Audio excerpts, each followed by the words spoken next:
Help yourself. So it's a 4-person apartment. We have 2 single bedrooms, 1 double bedroom. We have a full kitchen, dining area, and a full bath. It's so much bigger than the pictures online. Oh, and there's a charming little laundromat across the street that's completely complimentary. It's just so cute and quaint, and it's the perfect drive time away from the city. Where did you guys say you were from? Ohio. Of course you are. Let me give you the tour. Babe, come on. Come on. It's actually quite quaint, and it's great for a lover's getaway.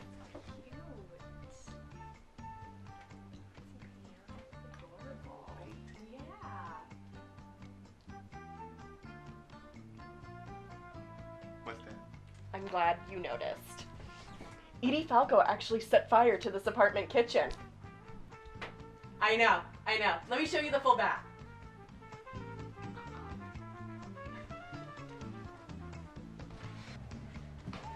As you can see, we have his and her sinks. Oh my god, that is amazing! When he shaves, it goes everywhere. Don't I know it? You won't have to worry about that while you're here. Do you guys want to see where you're staying? And this is our honeymoon suite. What's going on? I thought you went home for the weekend. Who's that? Oh, it's just our cleaning lady, and she's just tidying up the apartment from our last guest. Why don't you just go grab a cookie, and I'll make sure she finishes up. Who are those people? My friends. Those are your friends? Yes, we're very close. Why haven't I ever seen them before? Because I like to keep my private life private. You send me pictures of your poop. Did you Airbnb our apartment? No, I never do that. How many people have slept in my bed? We do hourly, daily, and weekend rentals. We?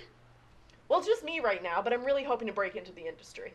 So when I go home, you rent my room out? Yes, to be fair, I rent everyone's room out, even my own.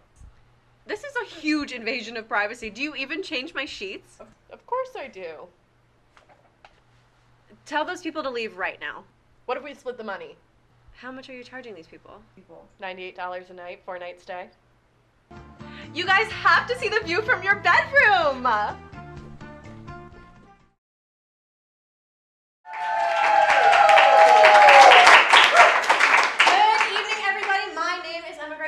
Welcome to Purchase Late Night! For those of you who have been to the show before, you may notice that I'm a little lonely up here today. My co-host isn't here tonight because, as most of you know, she is an RA, and due to a scheduling issue, she had to be on duty tonight. Luckily, though, we were able to set up a live stream to the OCC so we can check in on her throughout the show. Let's take a look. Hi everyone, I miss you guys so much, but I'm sure the show's going great without me. Here I am, waiting for the duty phone to ring. Hasn't rang yet, so hey, keep you're our like an RA, right? This is the office for like the OCC. Yes.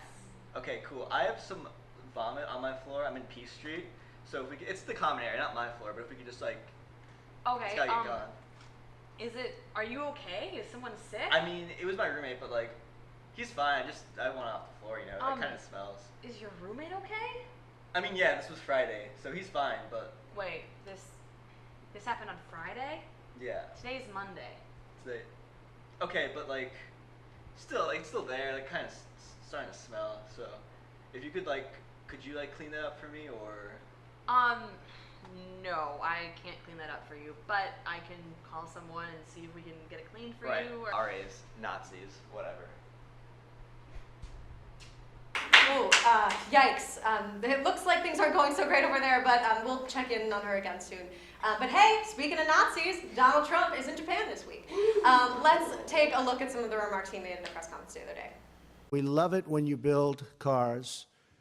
If you're a Japanese firm, we love it. Try building your cars in the United States instead of shipping them over. Is that possible to ask? That's not rude. Is that rude? I don't think so. that was Trump's problem. Here, oh man, his head's in the right place, but he's just so rude about it. If he had just asked Japan nicely, they would have happily done us a solid and restored our entire manufacturing base.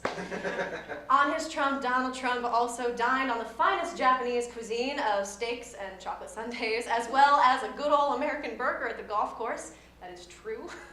He also became bored of feeding the fish at a koi pond and just dumped the whole box of food right out. Kind of like your little sibling who overfeeds their fish until it's dead. After all of this, we at Purchase Late Night have finalized a theory. Donald Trump is for sure a stack of 3 toddlers on each other's shoulders, hiding out in an ill-fitting suit, which definitely explains his tiny little hands. In other Trumpty-Dumpty news, the Washington Post reported yesterday that at least 9 people in the president's orbit had contact with Russia during both the campaign and transition. Trump has made an effort to deter the severity of these allegations, though, saying that nothing happened in the meetings and that the press has made a very big deal over something that really a lot of people would do. That makes no fucking sense. That's like going to a drugstore and buying a pregnancy test, but assuring the clerk that you're just buying it for fun. Like, haven't you ever just bought a pregnancy test just to buy one? It's a great time. This is how I want to spend $15. Not because I'm pregnant. Do people only buy pregnancy tests when they think that they're pregnant? Because I would say that this is something that really a lot of people would do. Trump is lying through his teeth about these Russian ties. You know who else does that? The 3-year-olds I babysit. Donald Trump is telling everyone that he didn't steal the cookies from the counter while he has crumbs all over his face, which frankly only furthers our theory that he is definitely a stack of toddlers in an ill-fitting suit. In other news, Senator Rand Paul got beat up. Really beat up. The senator's neighbor in Kentucky beat the shit out of Rand Paul while he was mowing his lawn on Friday in what can only be described as a favor to the American people. Rand Paul has sustained multiple injuries, including broken ribs, I'm sorry for laughing, broken ribs and bruised lungs. And while the Washington Post reported that the assailant had gotten some neck injuries, he looks pretty okay to me. Despite his injuries, known libertarian Rand Paul is just happy to see the free market take its course. We here at Purchase Late Night, thank you. We here at Purchase Late Night have started a GoFundMe to send Rand Paul's assailant to the White House, where hopefully he can straighten out the president. I'd love to see what Trump would do if anyone even threatened to punch him, let alone actually did it. Remember when that bald eagle had the audacity to flap its wings near him? If avian fists were enough to strike fear into the heart of Donald Trump, imagine what human ones will do. Speaking of American heroes, a rogue Twitter employee shut down Donald Trump's account for 11 minutes last week. This brief moment of bliss took place just before 7 p.m. on Thursday. Trump, however, didn't even notice the shutdown when it happened because his favorite time to tweet is between 3 and 4 a.m. And, yeah, I know. The middle of the day is when he likes to do absolutely fucking nothing. During the 11 minutes that his Twitter was shut down, the sun shined brighter, children laughed louder, and birds sang for the first time since his election. And now that his account is back up and running again, it's getting dark at 4 p.m., and I just can't help but think that the two are correlated. And finally, the New York City Marathon took place yesterday, with both men's and women's first-place runners finishing in under 2.5 hours. This is an incredible exhibition of athleticism, but still not as surprisingly fast a finish as the guy I hooked up with after Fall Fest last weekend. That's the opposite of what I just said. We have a great show for you guys tonight. We have members of the cast of Citizen coming on to talk about their show. Melanie Candelora will be here to tell us how you can help out the water crisis in Flint, Michigan. And Sam Perdek will be both our stand-up and musical guest. Thanks for coming out, guys. I'm all alone. See you in a second.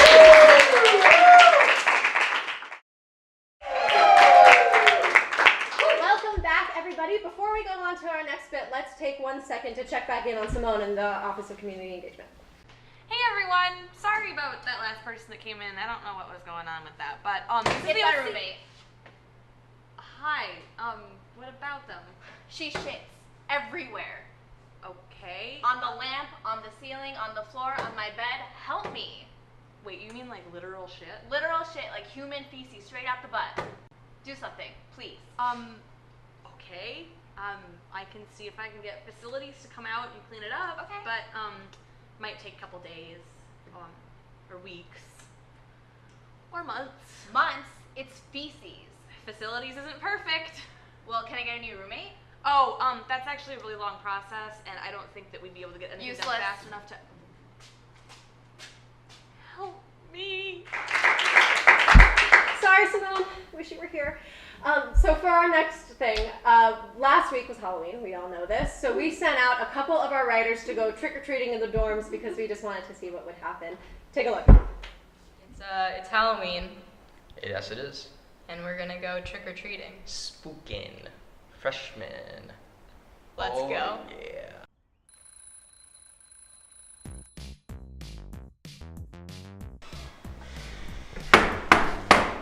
Alright. No, can't say that. You left your keys. Stop knocking. You slut.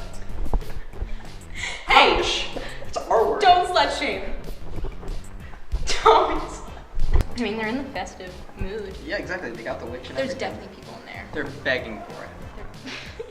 I'm begging for it. Oh, trick or treat!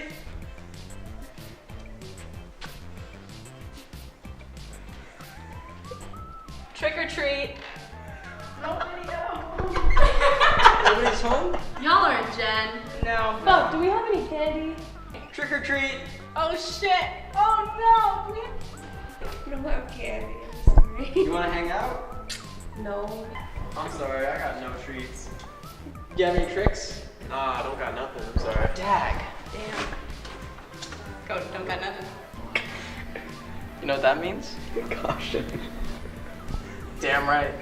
Is he coming back? Oh. Oh my god. Thank you. Have a wonderful night. Oh, hi. How are we going? We have candy in here. You Oh, candy? nice. Whoa! Wait, we might get things today. Yeah. Here, we're slutty cats. Yes. Okay, this is a 1984 volume, off Broadway now, so Okay. Sweet. Valuable. America pick. Who wants it? I'll take that bad boy. Thank you. Cran? I'll take a crown. Above your breakfast biscuit? We'll split that later. Yeah. Okay.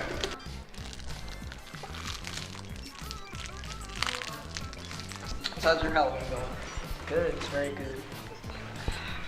This it's whole candy, and also it can be my costume if I so desire. Whoa, he's hacking life. Yeah. Life hack. hacks. Life hack.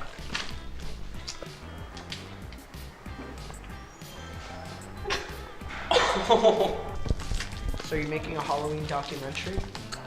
Something like that. Somewhat. Something. Something. Would you say our art is, Sarah?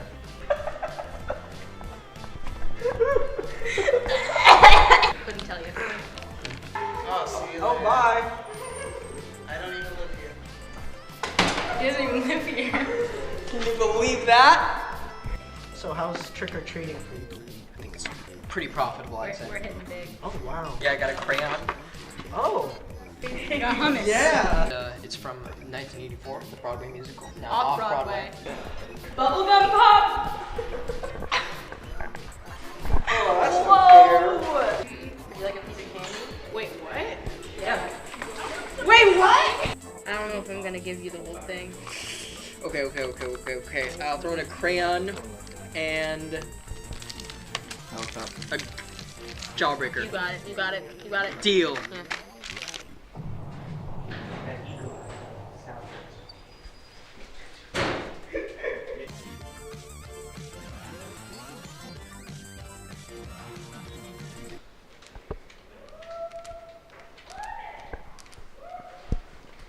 I'm hearing a whole lot of nothing.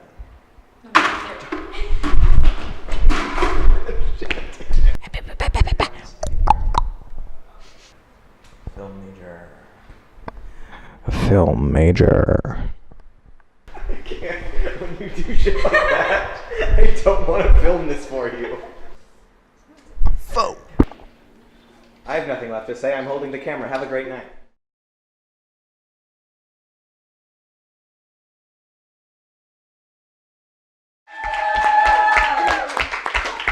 Welcome back, everybody. Before we get started, let's go back to the OCC and check on Simone. Hey everyone, I hope the show's going really well. Things aren't going so hot over here. I have a... Oh my god, are you okay? It's just my roommates, they keep putting lotion and condoms and then they tape them to my door, and I don't know how to feel about that. I don't know what to... God, I'm so sorry. Do you want me to go over and talk to them? That shouldn't be happening. It's not like I can't take a joke or anything. It's just that I don't really use condoms, so I find the joke to be quite tasteless. And I feel like they know that, so I feel like they're violating like my personal emotions. Okay. Maybe you should come over and let them know about barebacking, because like sex is diverse and a lot of different people do it in different ways, and maybe they should just know about that. I don't think I'm equipped to... Give me 1 second. Alright, on call, this is Simone. What? There's a cat running around the old? What does a cat look like? What does the cat look like? Black with a white tummy. That's my cat. I let him out for walks because he's like an indoor and an outdoor cat, so like he likes to be free and like roam like the hippies in like the 60s. When did you let him out? Friday. We're done. Sorry, Simone. Wish you were here. Anyways, Mary Grace, as I was saying, and then he said, Uptown Funk, we'll give it to you. Emma. What? It's genius. I just can't stop hopping and bopping to the smooth rhythm of Butter Baby Bruno Mars. No. We need you to start listening to anything other than Bruno Mars. Your music tastes are one taste. The taste for Mars. Yeah. Butter Baby Bruno Mars. Sure. Whatever. My point is, I think we all need a musical sophistication in our lives, and that's why I invited 2 representatives from SUNY Purchase's own jazz club to join us. So please welcome Jazzerine Clementine and Smoothie Toots.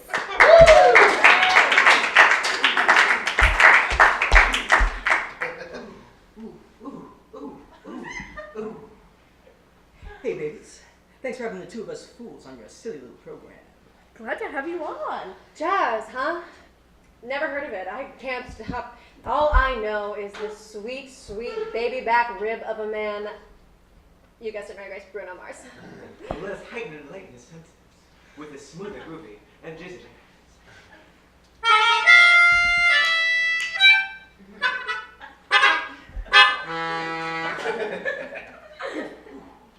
Freaky, dicky do my squid squat scoobin' doos. Let's take that train down to Never Never Land. Bunch of hooligans and happenstance wearing moon caps and gravity stance. That's where I'm playing my electric boogaloo. See what I'm talking about? I just where's the funk, you know? Oof, girl, you don't need that funky chunky monkey when you got that crinky, stinky, make my poop poop go wink wink in your daddy's plaything. What? Emma, be cool. These guys came on the show to show us their groovy selves, and you're being a weird stick in the mud. Ooh, stick in the mud. Water up my grass and cola, step into my grass and nola. Smooth, jizzly, jizzly jazz. Together, fine little lines of my beautiful conception.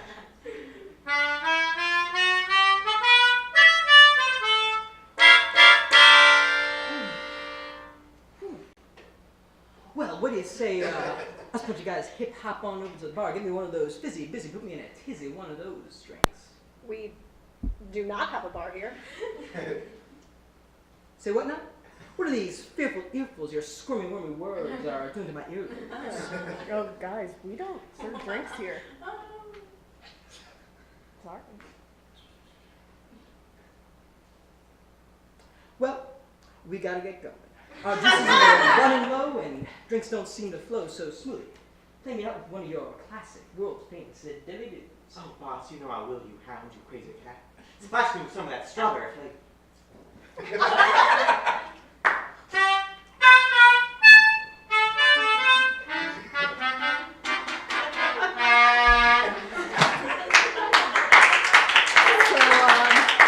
you starting to open up to some new genres? Look, I get it. There's lots of different music out there, and it's all beautiful in its own right, but nothing beats the swinging beats and jams and Jizzy put me in a tizzy kind of mood like the boisterous king of swing and pop and never stopping, Bruno Mars. Emma, what happened to your voice? Oh, my vocal notes. They can't wait to sing and bip bop boodle to the sweet and sour noodle that is Bruno Mars. We'll be right back.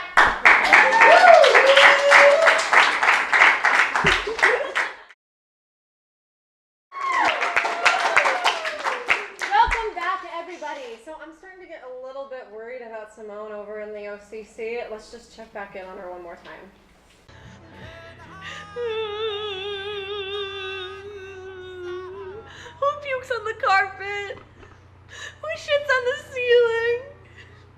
Who lets their fucking cat run through the all? I miss PLN.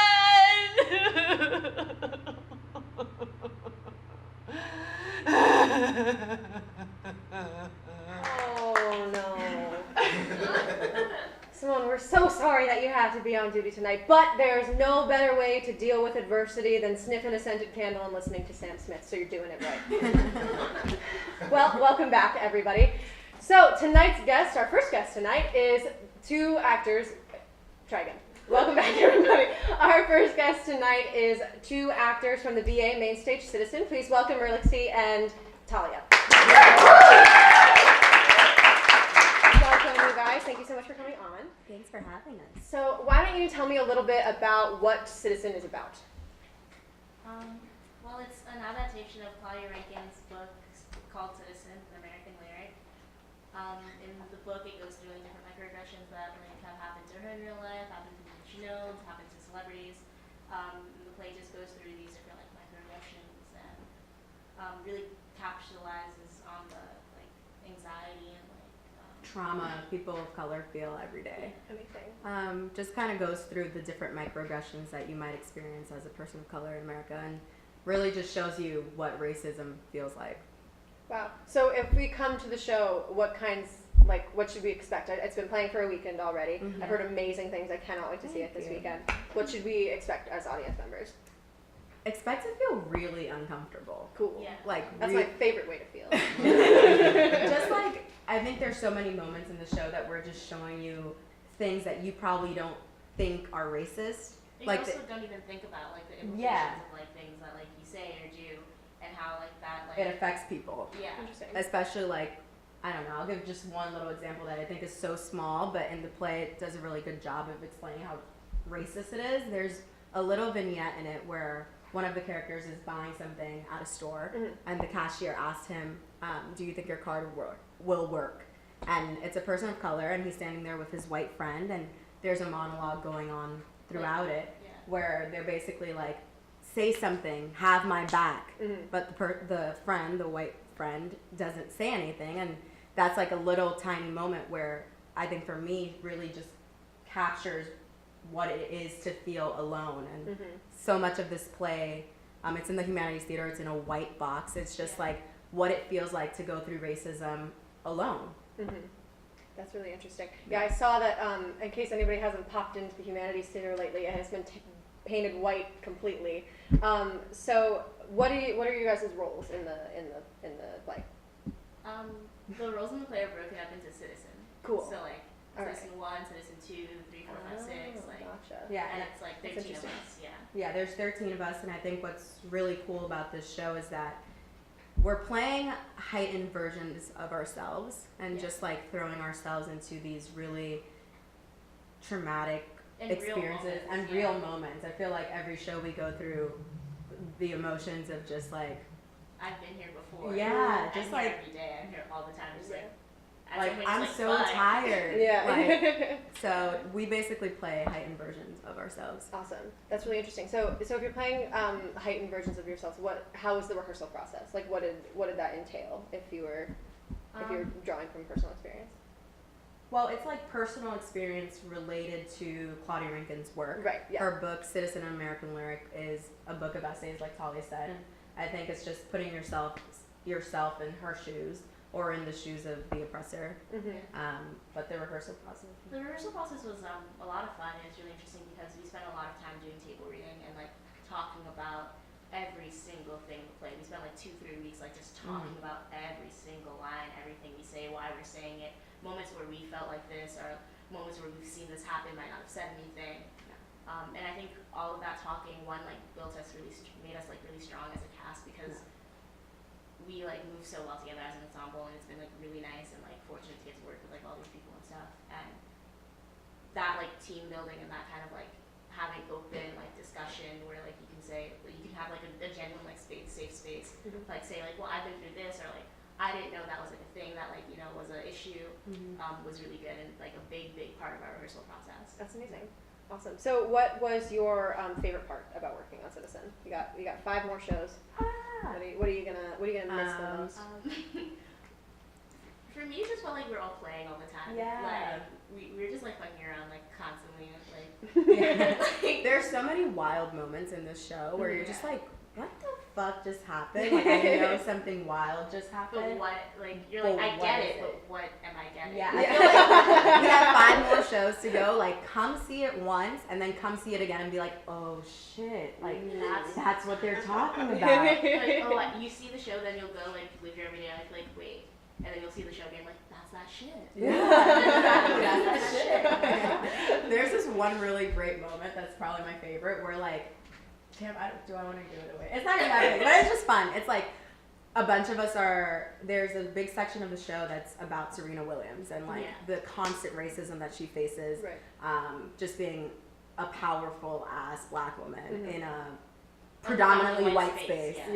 But there's this moment where one of our cast members, Perry, is singing the national anthem, and all of us who are pretending to be like tennis watchers.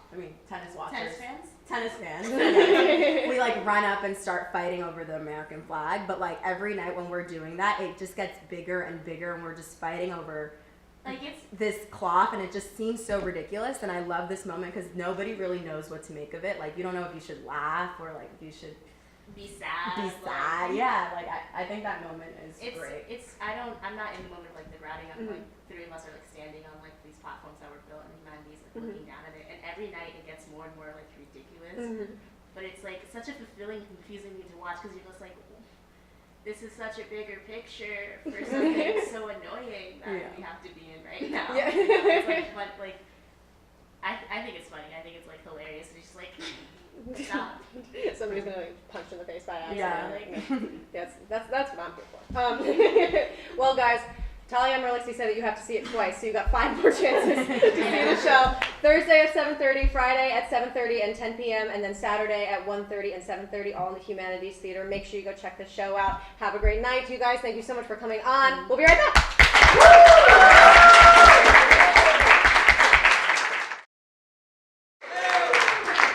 Featured comic this evening is the treasurer of Stand Up Comedy Club. He has an independent production that he wrote himself called Time Baker, going up on November 9th, 10th, and 11th at 7:30 p.m. in the Southside Theater. Everybody please welcome Sam Perdek. So, you finally managed to ask out that special someone from across the hall. But if you're like me, you don't even know the first thing about women. I mean, if you wonder if you should even go on the date at all. That was me 6 months ago. But thanks to the Donald Berger system, I can get all the smooches I can handle. Well, let me introduce you to Mr. Berger.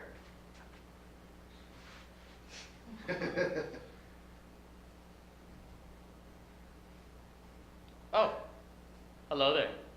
Didn't see you come in. My name's Donald Berger. And congrats on getting the date, kiddo.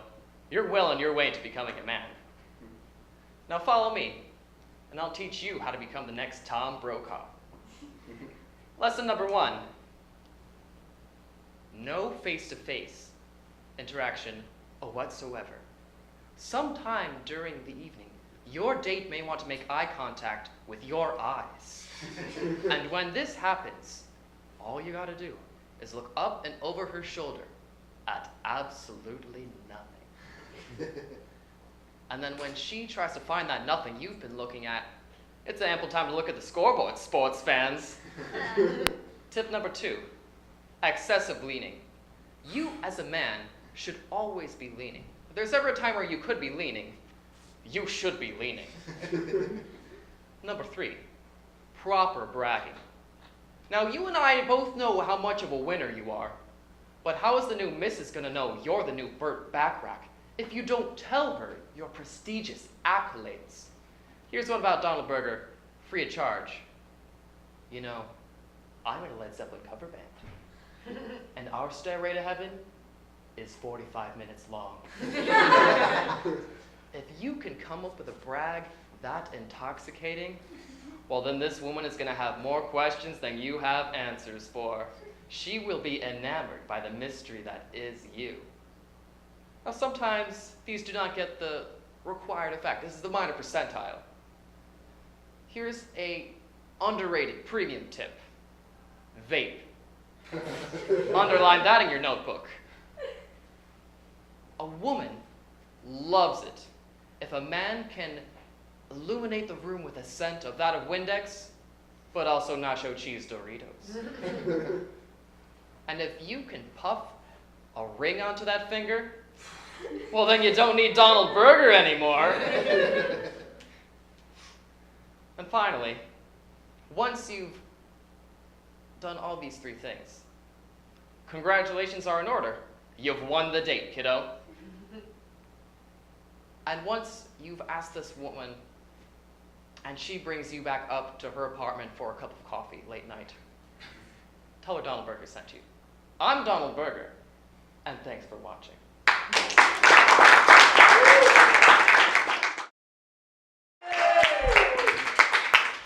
Welcome back, everybody. So hopefully by now we are all aware of the water crisis that's happening in Flint, Michigan. Tonight on the show we have Melanie Candelora here to talk about how you can help. Well, thank you so much for coming on. No problem. Thank you. So you have been involved in Flint for a while now, right? Tell us how you got started. Yeah, I'm coming up on like a year, I think, a year of monthly water drops and events. So yeah, I've been out there maybe 12 or 13 times over a couple of double up months. And my first trip, which I'm excited about, and the reason I'm here is to talk about the purchase mission trip that we're going to be having. My first trip was a Christmas event, and hopefully a bunch of purchase students' first trip is going to be a Christmas event, which makes me very happy because first Christmas in Flint, actually, believe it or not, is a very magical time. I like it a lot. I can't. That's so beautiful. I'm so excited. Why you mentioned to me earlier that you really want to get like purchase people involved in this via direct action. So why do you think that it's so important rather than just maybe like donating money or like sending your thoughts and prayers? Absolutely. Why is it so important to go from purchase to Flint? Specifically for purchase students, it's important because we are purchase students, and I would not be able to fund any of this if purchase students did not go. I actually had someone tell me, instead of wasting all your money taking purchase students out there, why don't you donate it to a highly effective charity? To which I would reply, do you know any highly effective charities in Flint? Or also what would give me the right to take purchases money if I was not getting purchase students involved directly in what was going on. So what I find very necessary and very imperative for this campus to understand is that there are different levels of activism, and everyone can participate on whatever level they are capable of. But what my hope and intention is for the rest of the time that I'm here is to create as many opportunities as possible for purchase students to participate in direct action, because there will truly be no way for us to understand how the people of Flint live until you go to Flint. All of the news coverage and all of the media that I've seen so far doesn't truly capture the cycle of poverty that these people lived in before the water crisis even began to happen. I had somebody ask me, do you consider this a humanitarian problem? Yes, but I also think that that is a vast understatement. I think that the condition of Flint before the water crisis was a humanitarian problem. I think that the fact that this has been going on for now 4 years, that is a human atrocity on the part of state and local government. It's very important that purchase students understand that kind of thing and understand that their role is real. We are artists a lot of the time, and we are definitely people that care about other people the whole rest of the time. So the intersection of art and activism is something that I would really, really like to drive home at Purchase. Right. And you're filming a documentary. Yeah, actually, it's something that I've been wanting to do. I'm a screenwriting student, and I took this documentary class, and it all came together for me. The first time I took a bunch of Purchase students out there, it was so I could have people helping me film. And the way that it lit up the hearts of people from here who I could tell truly care about things but didn't necessarily have the means to reach out to a community. It made me really happy. It inspired me a lot, and I'm hopefully doubling the size, probably tripling the size of the trip from last time for this time. And I'm hoping that the documentary can bring light to how people like us from 12 hours away can definitely help bring joy to people that are so far away. So you're planning a trip to bring lots of people over to help out.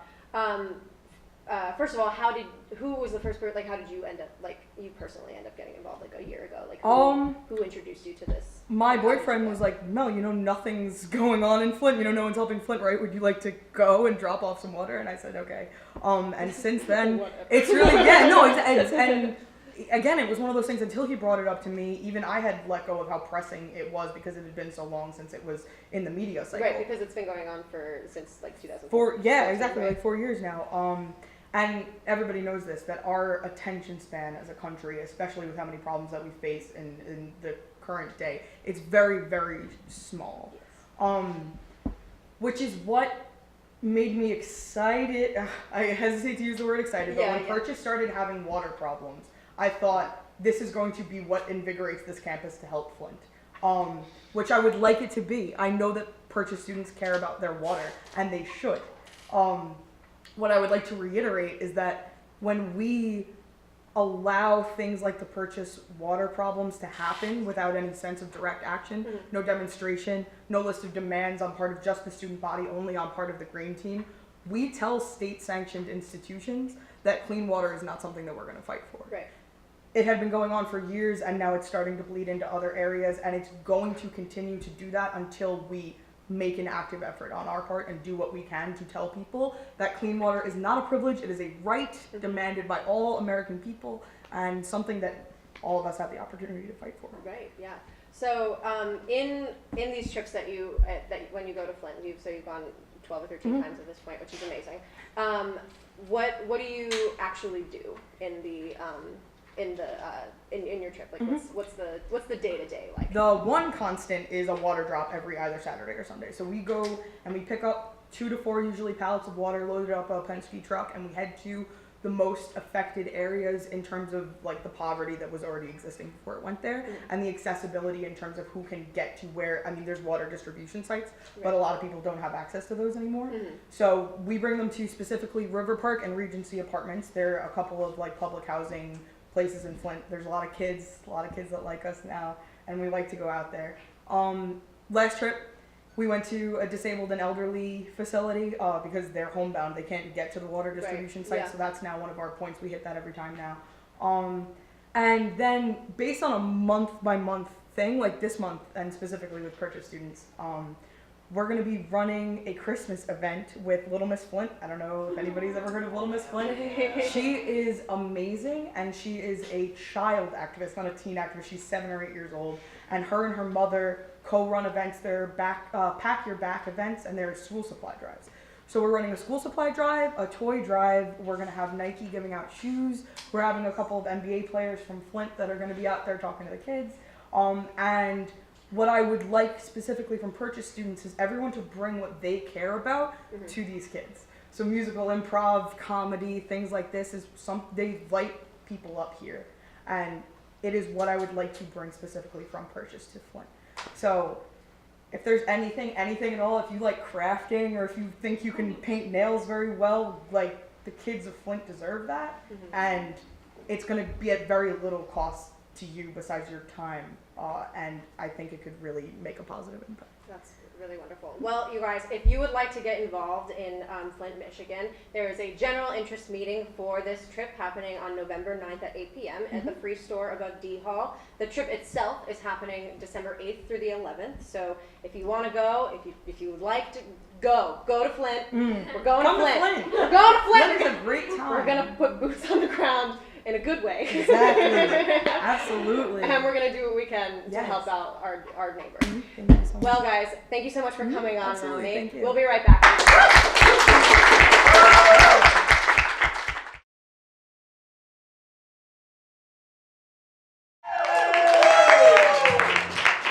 Ladies and gentlemen, once again, Sam Perdek.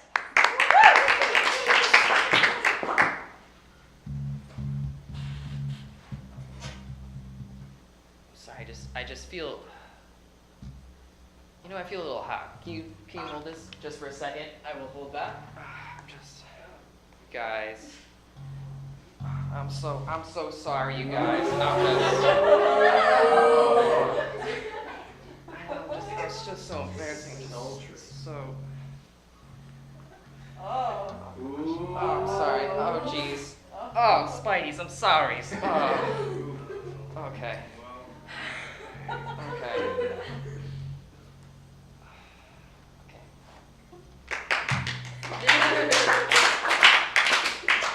Hot for you, Mandy. This is still 4 years of the best relationship I've been in. Thank you. I love you.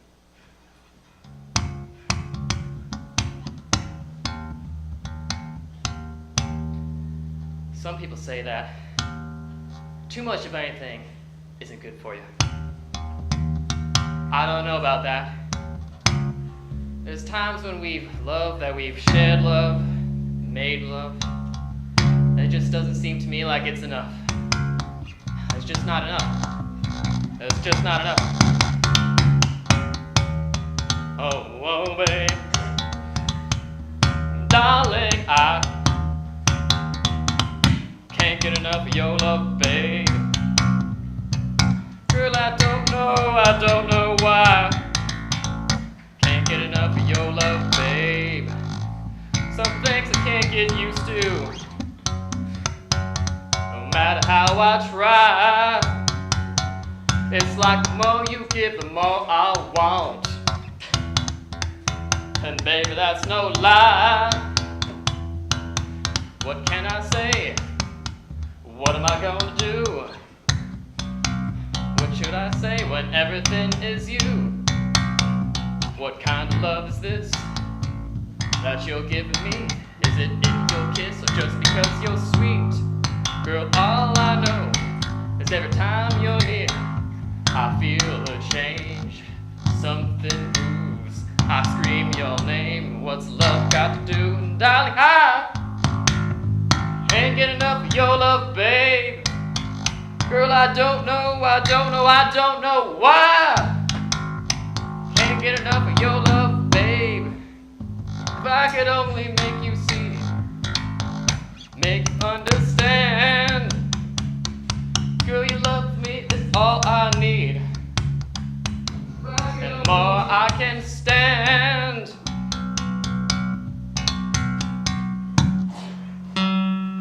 Girl, I will take the rest of my life to find you. But you can believe that I'm gonna use the rest of my life to keep you.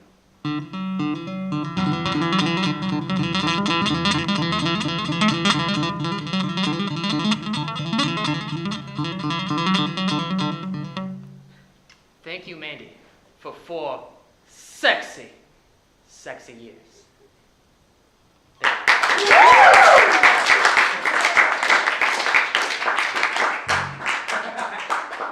So, Sam.